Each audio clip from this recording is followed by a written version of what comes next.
Ahí estamos grabando, muy bien. De nuevo, muchas gracias, Luis. Vamos a la segunda parte, a darle continuidad a lo que veníamos viendo de la configuración externa e interna del tronco del encéfalo. Y si no nos da el tiempo para desarrollar cerebelo en esta instancia, va a quedar para la siguiente, ¿sí? Está bueno dedicarle tiempo-espacio para tener una explicación, como me gusta, de forma eh, jerarquizada, ordenada, ¿está? Vamos a ello.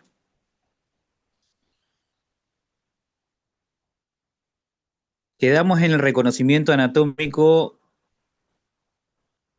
de esta foto. A ver, ayúdame por favor. Vamos de menos a más. Esto ya ni gracia tiene que te lo pregunte, ¿no? Que se los pregunte.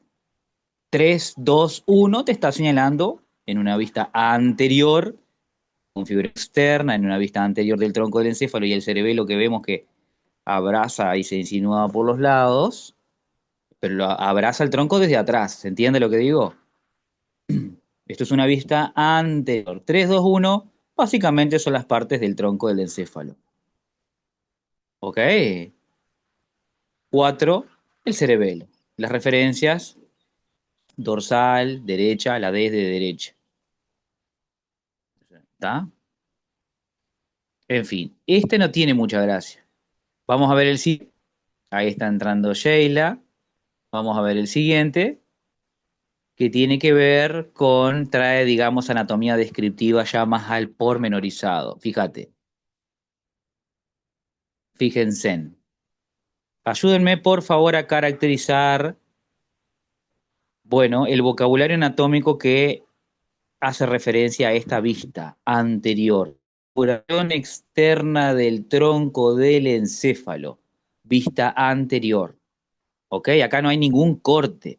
Bueno, sí, quiero decir, la médula no la estamos viendo en el sector caudal ni el resto de las estructuras supratentoriales. Por eso dije, es exclusivamente órganos infratentoriales, vista anterior.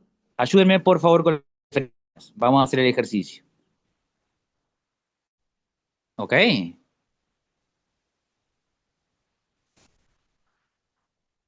El número 8 no lo va con nada y se corresponde a espacio perforado posterior que ahora no nos aporta nada. El número 10,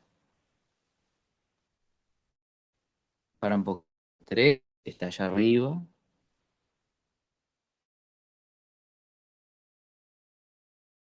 Es tan corrido, a ver el 6 o hay dos o tres. Hay número ese número 3. A ver, hola, a ver ahí. Es el volumen elevado. Capaz que estaba tapando el micrófono. ¿Ahí se me oye bien? Hola, buenísimo. Decía, acá hay una referencia mal colocada. Este número 3 de acá arriba, estrictamente hablando, es mesencéfalo de los pedúnculos cerebrales. Tendrías que poner ahí pedúnculo cerebral izquierdo, considerando la vista anterior. No es el mismo número 3 que está acá. Acá quedó mal la referencia, se está refiriendo a esta. Este es el número 3. Está señalando el surco que divide la protuberancia del bulbo. ¿Ok? Seguimos. Miren el número 10.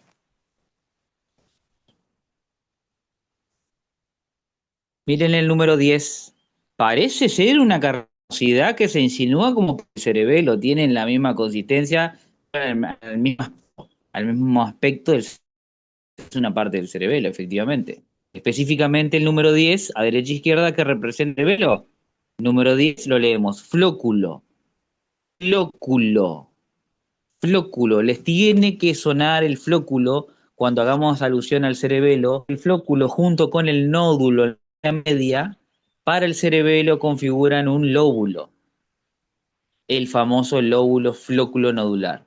Hasta demostración de lo contrario, el número 10 visto en esta vista anterior, como les estoy diciendo, representa el flóculo y el flóculo junto con el nódulo forman el lóbulo flóculo nodular. ¿Saben qué importancia tiene este lóbulo, esta parte que es, digamos, la más añeja, la más filogenéticamente hablando, es la más vieja, porciones más viejas de funcionales del cerebelo? Implicadas este sector del cerebelo, el número 10, insisto, el lóbulo flóculo nodular está implicado en el equilibrio, o sea, en la configuración interna existe una íntima relación, una conexión en lo que respecta a la circuitería del flóculo nodular con los núcleos vestibulares en el tronco del encéfalo y por ende la conexión con el oído interno a nivel vestibular. Ustedes saben que el par 8 craneano es el nervio vestíbulo coclear y las dos principales aferencias nerviosas que transmite son justamente información del equilibrio, la rama vestibular, la porción vestibular que quise decir del nervio y la audición en la parte auditiva. ¿Ok? Lo vestibular es equilibrio. Básicamente, el oído interno informa sobre la posición de la cabeza respecto del tronco. ¿Entienden? Bueno, y lo que quiero decir es, hablando mal y pronto, en criollo, los oídos internos, los receptores del equilibrio y de la audición, a nivel de conexiones, tienen relación íntima con el lóbulo flóculo nodular, es decir, se conectan con esas partes específicas del cerebelo. Eso estoy diciendo, no es con otra parte del cerebelo, es con el arquicerebelo, lóbulo flóculo nodular. Hay una tablita multicolor donde les represento características del cerebelo y les explicito esto tal cual. Avancemos. Miren el número 7. ¿Qué me dicen? ¿Qué estructura está señalado con el número 7? ¿A qué corresponde? Acá está el nombre del nervio. ¿Qué par craneano es este, el número 7? Que el que tiene el número 7, quiero decir, en el código acá.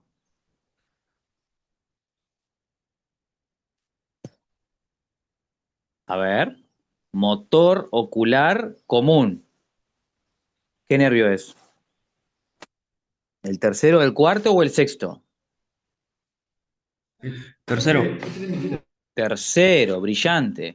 Motor ocular común. Inerva los músculos extraoculares a la mayoría de los rectos. Recto superior, recto inferior, recto medial y oblicuo inferior. A la mayoría de los extraoculares. Además, un detalle que no lo digo habitualmente porque lo paso por alto y es relevante, además, el tercer par craneano inerva al músculo elevador del párpado. No es poca cosa lo que les estoy diciendo. El elevador del párpado en alguna medida es lo que te permite abrir los ojos. Abrir los ojos. Vos necesitas elevar los párpados de forma voluntaria, aunque uno no sea consciente que estamos pestañeando todo el día, algunos más, otros menos, ¿se entiende? Tiene sus funciones, quiero decir, pero el gesto voluntario, motor voluntario de elevar el párpado permite abrir los ojos. Miren lo que les estoy enseñando. El tercer par craneano, además de inervar a la mayoría de los músculos rectos extraoculares, extrínsecos del ojo, como dije, y por ende, eh,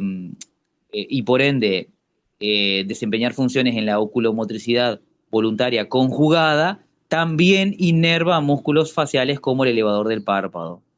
Conclusión, si el paciente experimenta un tercer par, como dicen los neurólogos, es decir, tiene algún problema neurológico que se compromete el tercer par, no solamente va a tener dificultades para la movilidad conjugada de los ojos, sino que va a tener uno de los párpados caídos. El signo clínico se denomina ptosis, se escribe con P al principio, ptosis palpebral. El signo clínico, la persona que tiene una ptosis palpebral y no la tenía antes, hasta demostración de lo contrario, hay que ver si no tiene un tercer par, una afectación del tercer par. Ni que hablar si le elevas el párpado y tiene algún estrabismo, alguna cosa. ¿Entienden lo que digo? Destaco esto para poder que ustedes recuerden que el tercer par, el cuarto y el sexto, está bien, de forma sistematizada, atraviesan los neuroforámenes correspondientes en la base del cráneo y se van a la órbita a inervar a los músculos rectos, como dije, y a los oblicuos. Pero también el tercer par asocia fibras para el elevador del párpado, tienen que saberlo. Está señalado con el número 7 acá. Y del origen aparente, ¿cuál es la pregunta de examen? Si yo te preguntara, ¿cuál es el origen aparente del tercer par? ¿Qué me dirían? Origen aparente del tercer par.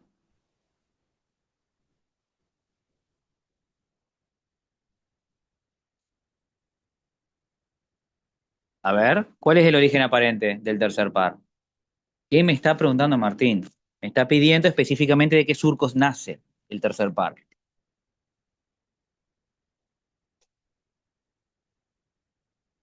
¿No hay concepto? Fíjense dónde están saliendo. De acá arriba. Entre el mesencéfalo y el puente en la línea media. Surco, ponto peduncular. O mesencéfalo pontino. No es un surco tan insinuado, en la línea media. Ese es el que es, cuando digo origen aparente a esta altura, les tiene que quedar el concepto de que significa en la configuración externa, a qué altura o a qué nivel, o con respecto a qué repera anatómico está teniendo origen o naciendo tal o cual nervio craneal. ¿Se entiende? Avancemos. Miren el número 5. Es el nervio más voluminoso de los craneales. Número 5. ¿De dónde están haciendo el número 5?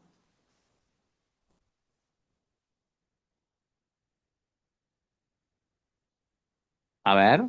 Ahí respondió Luis, surco ponto mesencefálico para responder al tercer par, correcto. El origen aparente del tercer par es el surco ponto mesencefálico. Se los garantizo que se los preguntan.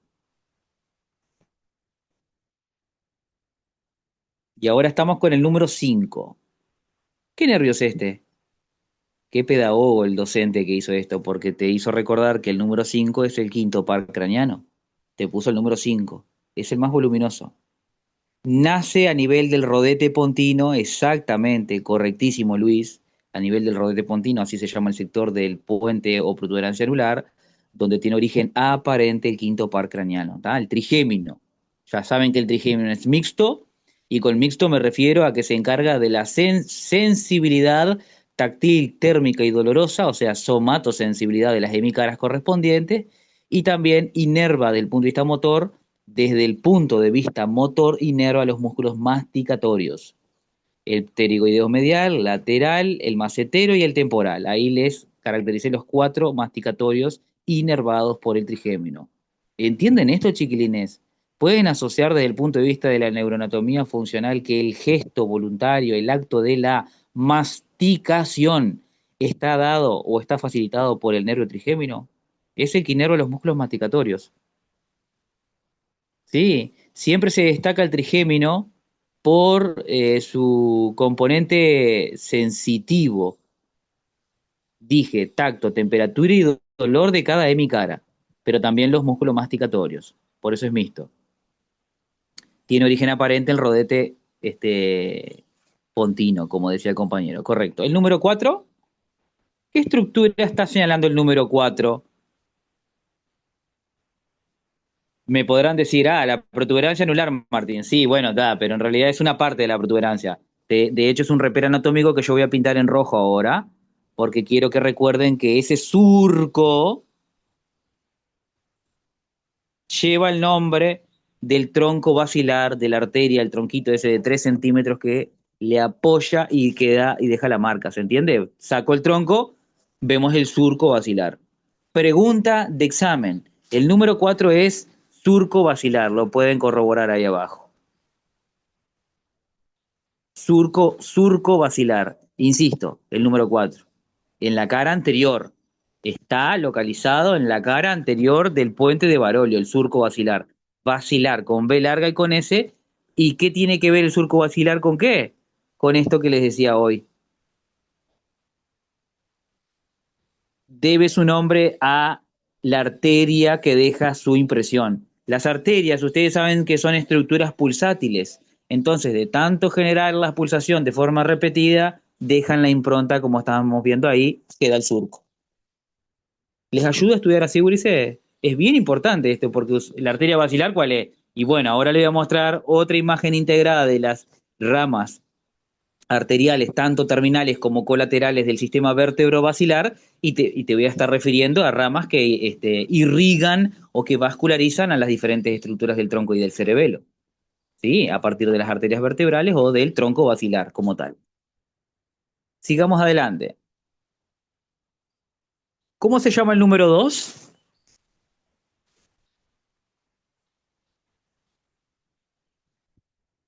El número 2 es, a ver, ¿a qué corresponde el número 2? Obvio, es una estructura par. Del otro lado lo tengo que encontrar. Se supone que es ese ñoquisito que está del otro lado ahí. El número 2. ¿Qué estructura está identificando C con el número 2? A ver, anímense, chicos. Importante. Vamos con el número 2. Le doy la referencia. Oliva vulvar izquierda. Pregunta de examen. ¿Qué son las olivas? ¿Por qué son importantes reconocer que las olivas se topografían en la cara anterolateral del bulbo raquídeo? Las olivas son vulvares, pero tienen conexiones íntimas con el cerebelo, por eso ¿entienden lo que digo? Oliva vulvar porque te localiza a nivel del bulbo, pero esas olivas en realidad, desde el punto de vista intrínseco, en la configuración interna, conectan las diferentes, o sea, conectan las olivas, los núcleos internos de la oliva, quiero decir, con diferentes partes del cerebelo. ¿Entienden? A ver, olivas vulvares. ¿Por qué es importante reconocer las olivas? ¿Por qué? Por la sencilla razón de que por delante de la oliva hay un surco preolivar y por detrás de la oliva hay otro surco que no lo estaría mostrando acá, pero me entienden que estaría por detrás. ¿Se entiende la referencia, no? Rojo es preolivar, azul es retroolivar. Acá tienen origen aparente de varios nervios craneales. Pregunta de examen. Ya lo he dicho, lo he señalado en alguna videoclase anterior. ¿Cuál es el par craneano que nace del surco o de la fosita preolivar? Es como un agujerito, un espacio ahí, una marquita delante de la oliva. Por eso es importante recordar qué significa el número 2. ¿Cuál es el par craneano que nace del surco preolivar? Está Glosofaringio. difícil. ¿El glosofaringio está seguro? ¿El 9? El 9 es el glosofaringio. ¿El 9 nace del surco preolivar? A ver, a ver. ¿El 9 o el 12? Eso es pregunta de examen. Es bien importante saber diferenciar uno de otro, ¿está? Haciendo referencia al origen aparente. Pregunta de examen. ¿Cuál es el nervio craneano que tiene origen aparente en el surco o fosita preolivar? El hipogloso. Hipogloso. El nervio hipogloso. Doceavo par craneano. 12. Las raicillas saldrían en este sentido. No se ve bien acá porque son tan diminutas que en el material cadavérico se pierde, pero sería así. ¿Entiende lo que quiero decir? Este sería el 12, hipogloso. Preolivar, esas raicillas salen del surco preolivar. El 9, el 10 y el 11 lo hacen del retro, o sea, desde el punto azul, o sea, por detrás de la oliva. Por eso es importante reparar algunas estructuras, ¿entienden? Que sirvan, que reconozcan las estructuras. ¿Quedó claro entonces que el número 2 significa oliva vulvar? ¿Y el número uno? ¿Y el número uno?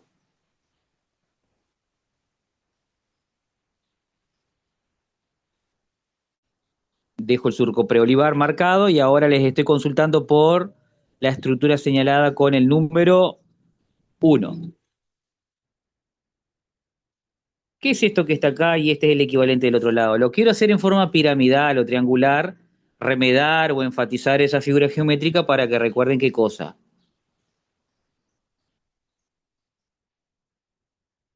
El número uno. Pirámide, excelente. La respuesta es pirámide vulvar. El número uno, chiquilines, vuelvo al puntito rojo al surco preolivar como estaba antes. El número uno corresponde, como dice el compañero ahí también, a las pirámides vulvares. ¿Por qué son importantes reconocer las pirámides vulvares en la cara anterior del tronco del encéfalo, que corresponden, como su nombre lo indica, a nivel del bulbo raquídeo, en el sector más caudal del tronco? Y caudal y anterior, inferior y anterior. Es anterior esto, es una vista anterior, insisto. Anterior. A ver, díganme ustedes, ¿qué importancia tiene las pirámides vulvares descritas en la cara anterior del tronco, como estamos viendo, con las vías motoras voluntarias, por ejemplo? Estoy hablando estrictamente de la vía piramidal. ¿Me siguen o no me siguen? Voy a borrar ese puntito y ahora en rojo voy a representar fibras de proyección descendentes. Rojo, ustedes ya saben que el doctor utiliza el rojo para referirnos a motor. Azul es sensitivo cuando, cuando hablamos de nervios, ¿no? Cuando hablamos de cable, porque cuando hablamos de vasos sanguíneos, el rojo es arterial y el azul es venoso. En este caso, rojo, lo que quiero representar son, miren esto, flechas descendentes. ¿Ok? Voy a representar ¿qué? La vía piramidal. Pregunta de examen. Tienen que aprender a sistematizar por qué partes de los diferentes sectores del tronco del encéfalo desciende la vía piramidal, o mejor conocida como tracto o haz córtico-espinal. Córtico, corteza cerebral, espinal, médula. Ya te está diciendo el nombre combinado que es necesariamente que tiene un destino descendente. Córtico espinal te dice que esto baja, que la información baja. Por eso hice las flechas hacia abajo. ¿Se entiende? Información motora en rojo. Entonces, observen esto. En el mesencéfalo ocupan los pies del pedúnculo. En el puente de Barolio ocupan los rodetes. Pero miren lo interesante a este nivel. En las pirámides vulvares del bulbo se da la decusación. Pregunta de examen. Decusar significa entrecruzar. Ustedes tienen que saber que la vía piramidal tiene dos haces, básicamente, el córtico espinal directo y cruzado. Tienen que saber que entre el 75-80%, incluso hay más reportes estadísticos, de las fibras córtico-espinales se decusan. Se decusan. ¿Qué significa esto? Que se entrecruzan. ¿Dónde? En las pirámides vulvares. Pregunta de examen. ¿Por qué importa reconocer qué son las pirámides vulvares en la cara anterior del bulbo? Porque a dicho nivel se da el entrecruzamiento de las córtico-espinal cruzado, valga la redundancia. Significa esto que toda la información motora que venía del hemisferio izquierdo, por ejemplo desde acá, este sería el izquierdo y este sería el derecho, a ver si lo hago bien. En algún punto, quiero decir, a nivel del bulbo, de las pirámides vulvares, se cruzan.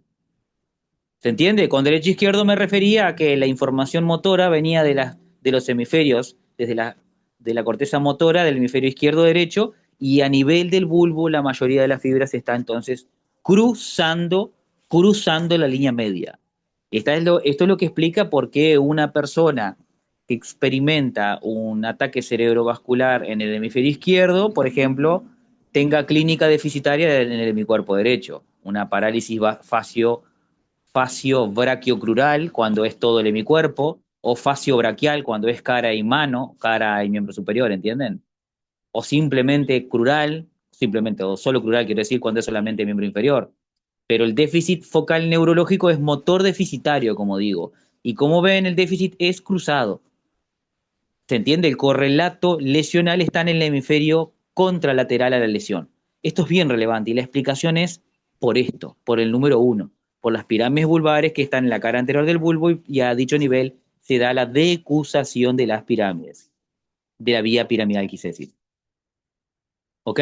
¿Tienen preguntas? Es bien importante esto. Continúo. ¿Qué está señalado con el número 11? Voy a dejar el cruce ahí y quiero que me digan el número 11. ¿Cómo venimos de tiempo?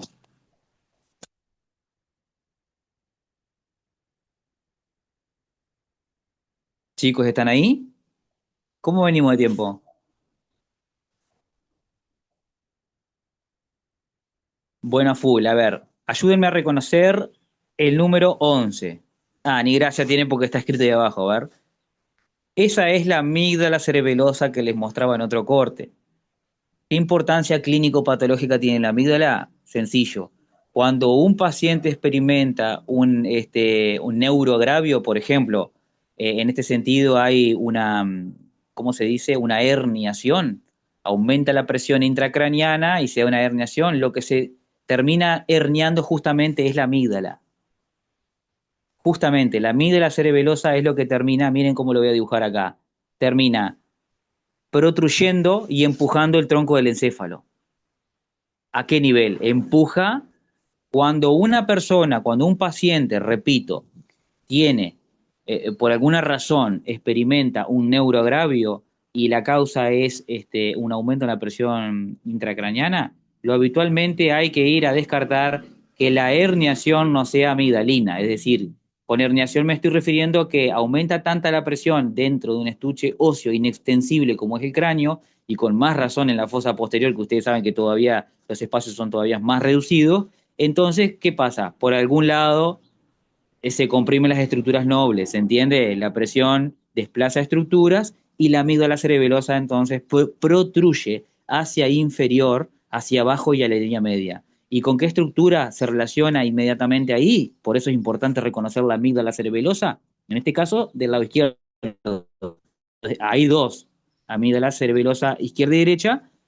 Cuando se da la herniación de la amígdala, lo que pasa es que comprime al bulbo raquídeo. Y en esta compresión extrínseca, es decir, desde afuera, lo que hace es la persona empieza a tener patrones cardiorrespiratorios aberrantes, autonómicos, o sea, empieza a respirar mal, hablando en criollo, empieza a respirar mal y a tener alteraciones cardiovasculares, o sea, vegetativas, que te están señalando de que es premortem, el paciente se está enclavando.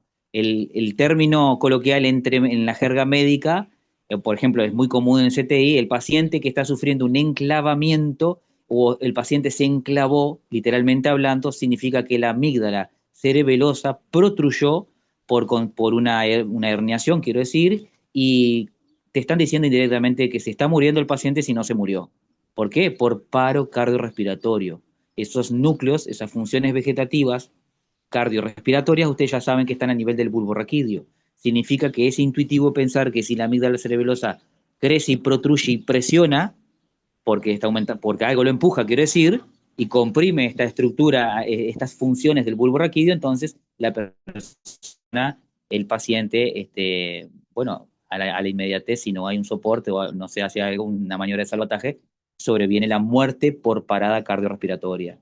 ¿Lo pueden pensar a esto? No me quiero ir por las ramas, simplemente destaco lo relevante y motivo por el cual, al ser relevante y tener implicancias, en este caso clínico-patológicas, se recontra preguntan. Tenéis que saber qué son las amígdalas cerevilosas. Tenéis que saber dónde están las pirámides vulvares y qué tienen que ver con la decusación de las vías motoras voluntarias. ¿Entienden? Si no tienen preguntas, sigo. ¿Están conmigo? ¿Se entendió? Así que repasamos rápido.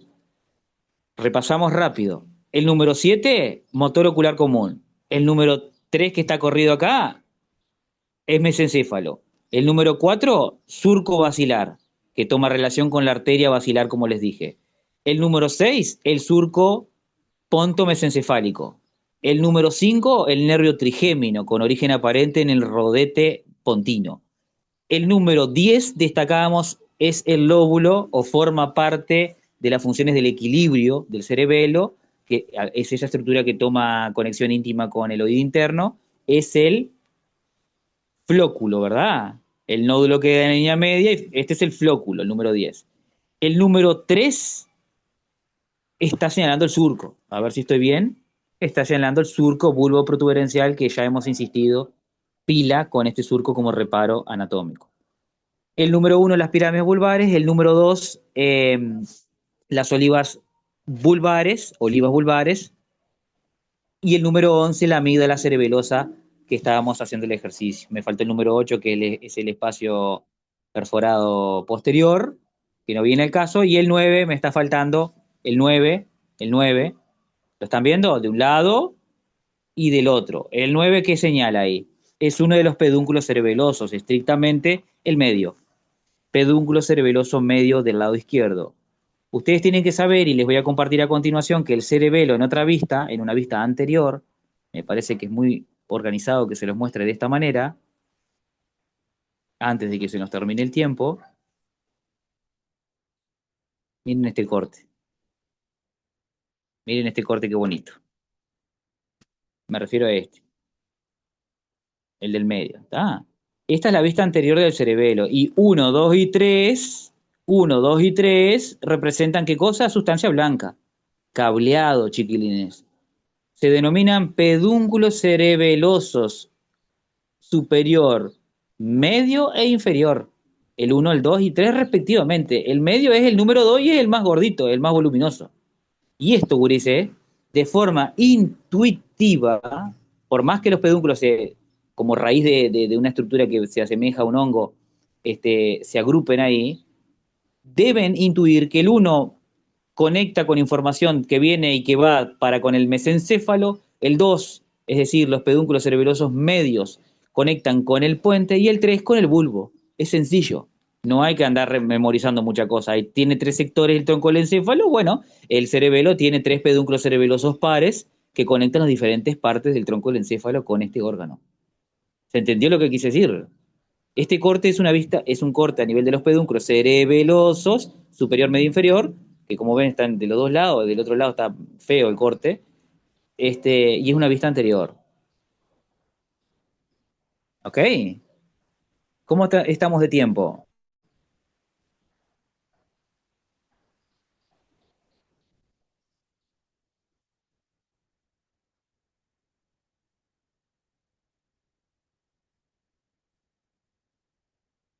¿Cómo estamos de tiempo?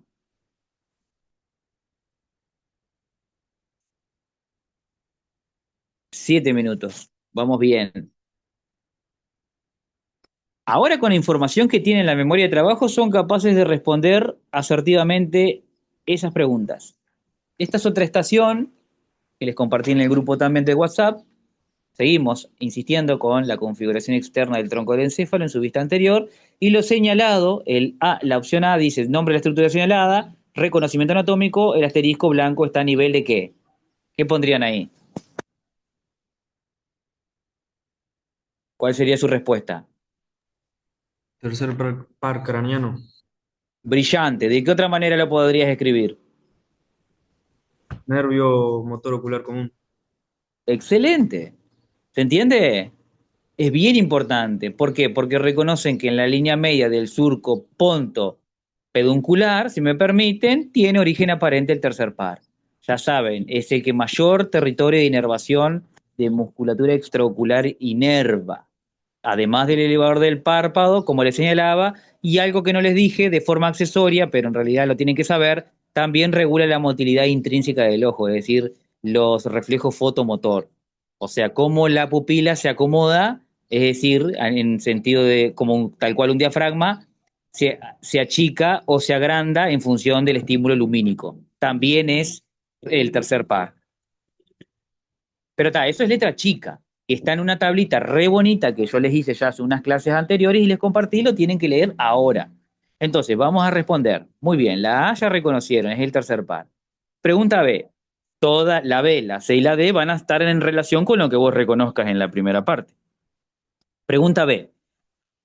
¿Con qué arteria se relaciona la estructura señalada por arriba y por abajo?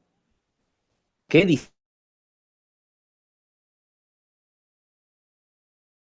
Willis integrado en esta imagen es difícil de recordar las arterias que quedan por encima y por debajo de este nervio. Lo podemos dejar para atrás y le muestro la otra imagen. ¿Pueden responderme este otro? Que ya lo vimos, la C. Ahora volvemos a la B, pero respóndanme la C. ¿Dónde se encuentra su origen real, el del tercer par? ¿Qué te está preguntando? Origen real es dónde se colocalizan los núcleos del tercer par. En el tegmentum, calota mesencefálica, deberías responder. Específicamente. Tercer, cuarto y sexto par craneanos tienen origen real en el mesencéfalo. El aparente, bueno, el sexto es discutible porque sale de allá abajo, pero es aparente. El real se refiere a dónde están los núcleos. Y la opción D te dice, con respecto al tercer par, ¿por qué orificio ingresa a la cavidad orbitaria? O sea, que se fue al continente. Es una pregunta de base de cráneo, neuroforámenes. La D. ¿Por qué orificio ingresa el tercer par hacia la cavidad orbitaria? A ver si me recuerdan eso.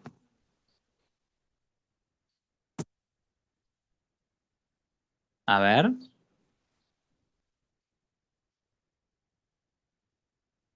¿Por qué agujero la base del cráneo atraviesa el tercer par hacia la órbita? Desde la base del cráneo hacia la órbita.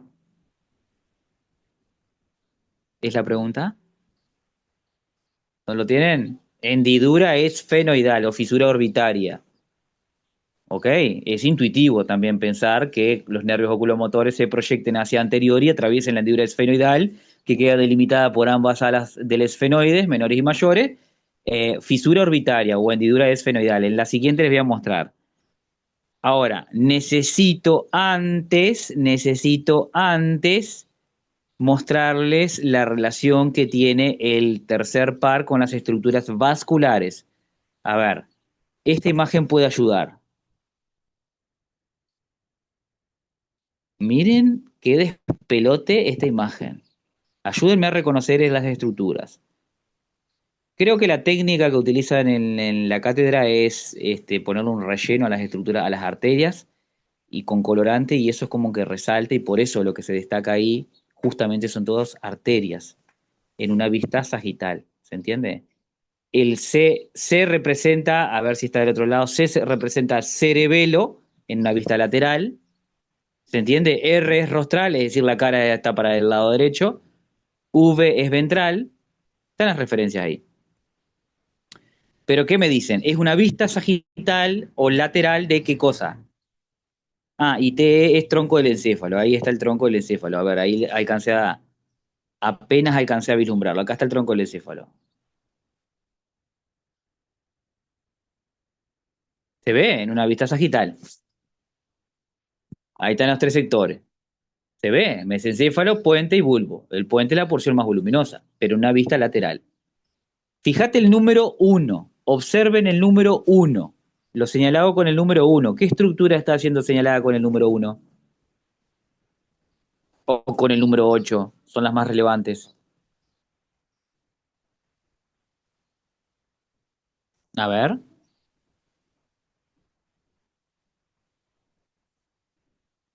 a ver. Es difícil imaginar esta imagen porque lo estamos viendo de costado.